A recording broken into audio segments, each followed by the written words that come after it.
A partir de hoje, as distribuidoras de energia terão que seguir regras mais rígidas.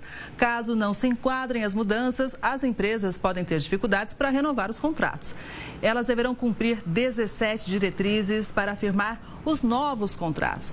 Para os já vigentes, elas podem se adequar ou não às novas regras que devem, claro, influenciar na renovação.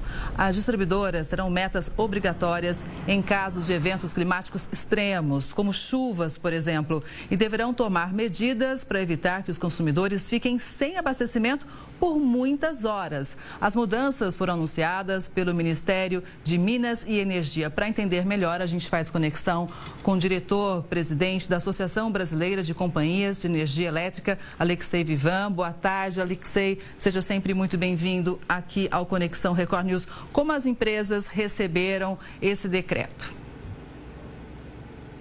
Boa tarde a você e a todos os seus ouvintes. É um prazer estar aqui com vocês. Veja, o decreto ele já era. Na verdade, as regras para renovar as concessões de distribuições eram aguardadas há algum tempo, até para que as empresas tivessem condições de analisar e tomar suas decisões, se vão ou não vão renovar. Então, o fato de ter sido publicado é muito positivo. O decreto ele traz, como foi bem colocado, questões e condições que terão que ser atendidas pelas distribuidoras para a renovação das suas concessões de distribuição. Lembrando que essas metas de qualidade, de atendimento, elas já existem hoje, elas são fixadas pela ANEEL.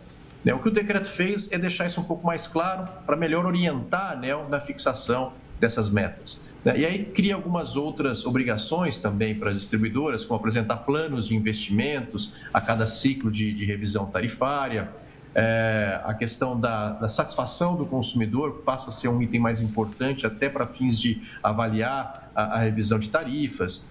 Então, de uma maneira geral, o decreto ele é positivo, né? Uma vez que ele acaba dando uma orientação melhor de como a ANEEL deverá agir para continuar fazendo o que ela já faz em relação à fiscalização, em relação à definição de metas de atendimento e de qualidade, mas fazer isso de uma maneira mais estruturada, para que isso passe a constar agora dessas minutas dos contratos de concessão que as distribuidoras terão que aceitar se quiserem renovar as suas concessões. Então, eu diria que, de uma maneira geral, ele é positivo, tem alguns pontos de preocupação com relação a questões voltadas à restrição de pagamento de dividendos, indenização de concessões, mas eu acho que o fato de existir essa regra é algo positivo.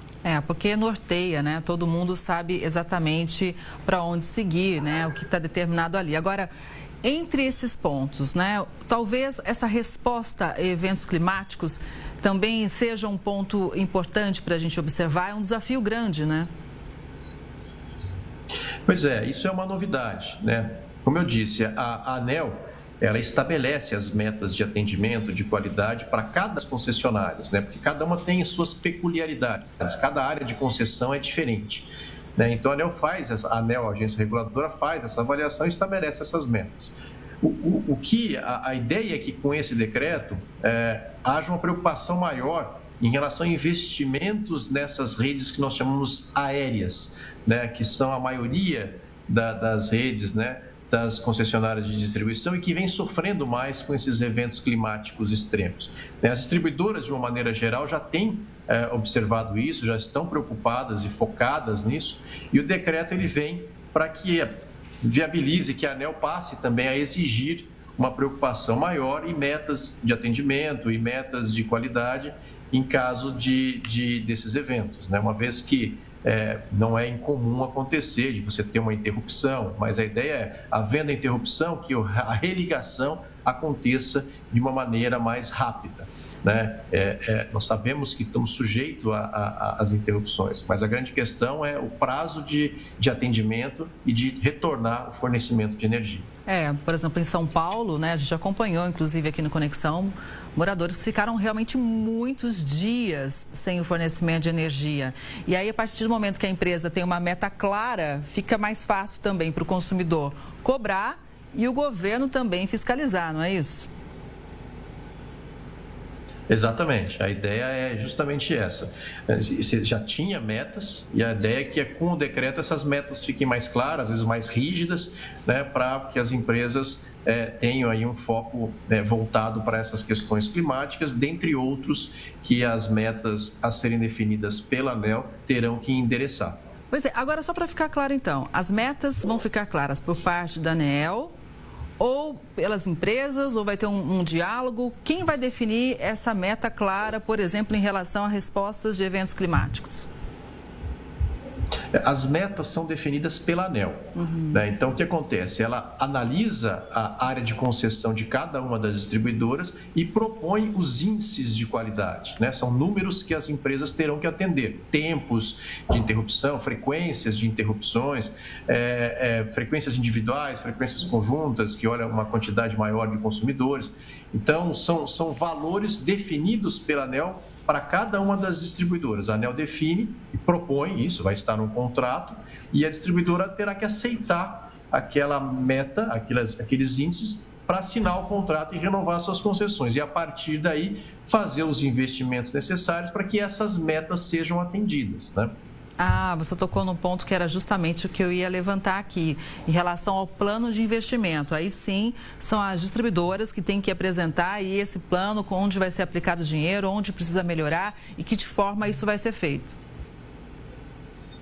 Exatamente isso. Essa é uma novidade que o decreto traz, né, para que as distribuidoras tenham a obrigação de apresentar para a ANEEL como ela pretende fazer a gestão dos investimentos para manter a qualidade e atendimento das metas.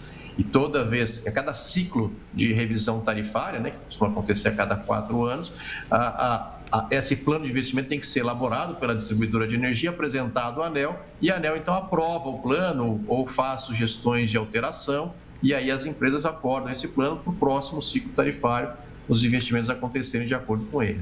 Alexei, você comentou há pouco que existe um ponto de preocupação para o setor sobre a limitação de dividendos, ou seja, o pagamento dos dividendos deixaria de ser pago aos acionistas se, por exemplo, a qualidade do serviço ou atendimento não for adequada. É isso?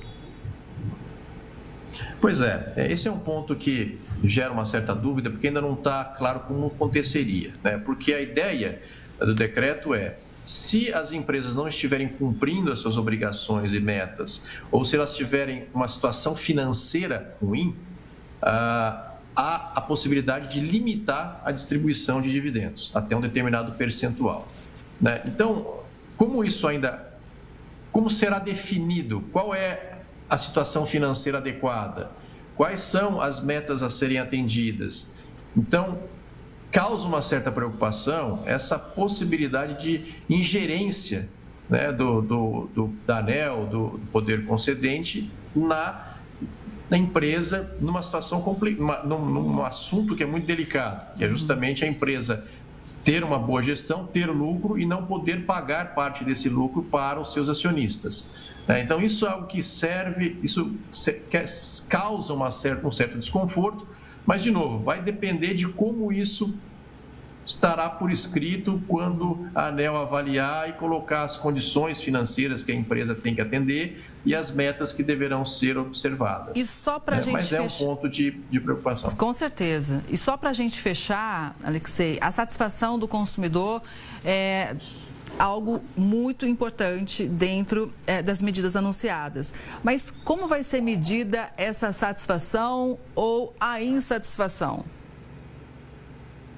Pois é, isso é o que já existe, né? Hoje, né, durante o processo de revisão tarifária, você tem um índice que é aplicado pela ANEEL quando calcula a tarifa da distribuidora, que leva em consideração pesquisas de satisfação dos consumidores. O que o decreto faz é dar uma importância maior para essa questão da satisfação dos consumidores. Mas a ideia, que de novo vai depender do que a ANEEL vai estabelecer, é que essa pesquisa de satisfação seja convertida num número, num índice que vai ser calculado conjuntamente com outros valores que a ANEEL analisa para dar uma reajuste tarifário, uma revisão tarifária maior ou menor, ou para fazer a estrutura tarifária da empresa. Então, o que nos parece é que da forma como está no decreto, essa pesquisa de satisfação, que já era utilizada para fins de cálculo de revisão tarifária, passa a ter uma importância maior, passa a ter um peso maior no critério de cálculo da revisão tarifária, né? Para dar mais relevância para a situação com a qual o consumidor enxerga a distribuidora. Olha, são pontos muito importantes, né? É um setor fundamental para a gente, né? Então, foi muito bom te ouvir para a gente entender melhor como que tudo isso deve funcionar. Muito obrigada pela participação aqui no Conexão Record News. Uma boa tarde e até a próxima. Obrigado a você e a todos os seus ouvintes. Estou à disposição. Obrigada mais uma vez.